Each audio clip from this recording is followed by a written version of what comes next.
देखिए क्लास 10 में हम बात कर रहे हैं एक्सरसाइज 1A में, है ना। इसका एक क्वेश्चन है कि दिखाए कि किसी धन पूर्णांक का वर्ग 4m+2 या 4m+3 के रूप का नहीं होगा, अथवा दिखाएं कि किसी धन पूर्णांक का वर्ग 4m या 4m+1 के रूप का होता है। ऐसा क्वेश्चन परीक्षा में बार बार पूछता है मैट्रिक में, समझ रहा है। तो इसको हम लोग कैसे बनाते हैं समझ लो। पिछले क्लास में हमने बताया था कि भाग लेमा का मतलब सिद्ध कथन, भाज्य बराबर भाजक गुने भागफल जोड़ शेष होता है। जहाँ शेष की बात हुई थी कि वो भाजक से हमेशा छोटा होगा, लेकिन 0 के बराबर भी हो सकता है और 0 से बड़ा भी हो सकता है। उसको शॉर्ट में लिखते हैं भाग लेमा को a बराबर bq+r, और 0 से क्या है r बड़ा होगा या बराबर होगा, लेकिन b से छोटा रहेगा।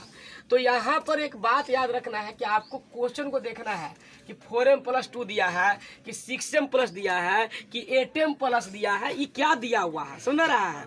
ये पहले समझो, पहले बात करो, ये लिखने से कुछ नहीं होगा।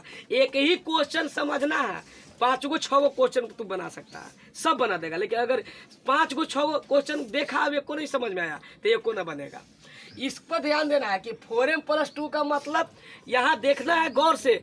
कभी क्वेश्चन में 6q+1 रहेगा, कभी 8m+ रहेगा, ऐसे समझ रहा है। तो जब ये संख्या बदलेगा तो इसी को तुमको b मानना है। इसको क्या मानना है? b मानना है। टैक्टिस समझ लो, इसको क्या मानना है? b। तो यहाँ इसीलिए इसी तरह से हम यहाँ लिखते हैं कि b बराबर 4, ठीक है। अब कंडीशन है कि r जो है वो हमेशा b से छोटा होता है ना, और 0 के बराबर होता है और 0 से बड़ा होता है। इसका मतलब कि r का मान कहाँ तक स्टार्ट हो जाएगा? 0 से शुरू हो जाएगा, 1 2 3 तक रहेगा, 4 नहीं होगा क्योंकि उससे वो छोटा रहता है। आ रहा बात समझ में? ये कहाँ से लिखाया सा समझ में आ रहा है? ये कहाँ से b लिया है 4 समझ में आ रहा है? क्योंकि प्रश्न में दिया है 4m+2, 4m+2। अगर यहाँ 6q+1 होता तो b बराबर हम 6 लेते, समझ रहा है। और यहाँ कहता धन पूर्णांक कह रहा है, इसलिए मैं सब ले रहा हूँ। अगर कोई सम कह दे तो हम इसे मैं 0 और 2 लूंगा, अगर इसमें विषम कह दे तो मैं 1 और 2 लूंगा। समझ में आ रहा है जी? यह बात अगर समझ में आ जाती है तो नेक्स्ट क्वेश्चन भी बन जाएगा, सब क्वेश्चन बन जाएगा। अभी बनाएंगे भी, पहले इसको समझ लेते हैं तब। अब देखो कुछ करना नहीं, तरीका समझो। पहले सबका बारी बारी से आर का मान रखना है। तो आर का मान रखे 0 और ई में उतारेंगे तो a बराबर bq+r होता है, तो b के जगह पर तो 4 बिठा दिए, a बराबर 4q+0। q यहाँ पर एक पूर्णांक माना गया है। क्यों क्या है? एक पूर्णांक माना गया है ना। आप इसके जगह पर दूसरा भी रख सकते हैं, लेकिन लिख के 4q+0 हो गया। तो अभी हो गया a पर a बराबर 4q हो गया। अब आपको प्रश्न में कहा था वर्ग, क्या कहा था? आप घन कहेगा तो घन करना, वर्ग कह रहा तो वर्ग करेंगे, समझ रहा है। जैसे कहेगा वैसे करें। तो वर्ग कहा था, इसीलिए दोनों तरफ वर्ग करने। तो a² + 4q का स्क्वायर कर दिया तो 16q² हो गया। a² बराबर 16q²। अब समझो, यहाँ बड़ी दिमाग लगाना है कि हमको इसको लाना है 4 के ही रूप में, 4 वाला गुणज में, है ना। देखो 4 4 लिखा हुआ है सब जगह। तो हमको ये दिमाग लगाना है कि इसमें से 4 कॉमन निकालेंगे। क्यों निकालेंगे? निकल सकता है अभी, लेकिन हमको निकालना है 4 जानबूझ के, समझ रहा है। अब बच जाएगा 4q²। अब 4q² को हम कुछ मान लेंगे, s मान लो, t मान लो, u मान लो, l मान लो, p मान लो, कुछ मान लो, है ना, m मान लो। तो यहाँ पर हमने इसको m मान लिया। 4q² बराबर हमने लिख दिया m, एक पूर्णांक माना, और a² बराबर हमें 4m हो गया। इसको पहला माना, समझ रहा है।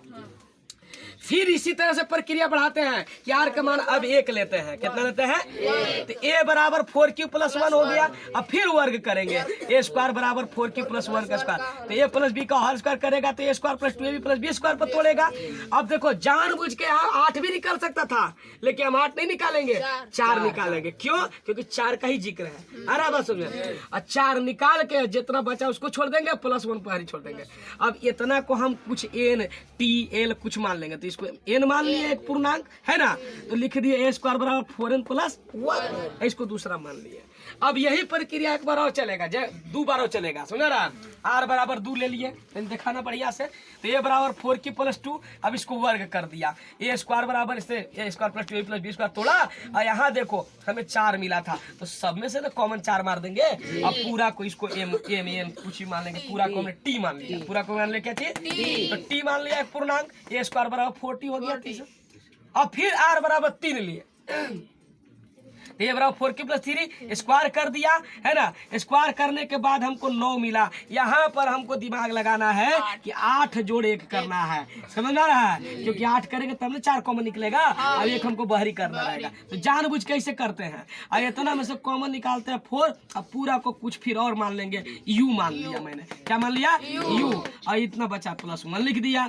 तो हम जब पहला दूसरा तीसरा चौथा पर नजर दौड़ाएंगे तो हमको देखो यहाँ 4 में मिला है, दूसरा में देखा ना भैया ए 4n प्लस 1 मिला है, लास्ट में 1 है, तीसरा में देखा वो t मिला है, फिर सॉलिड पीछे 1 1 नहीं है, और देखो चौथा में देखो 1 है ना।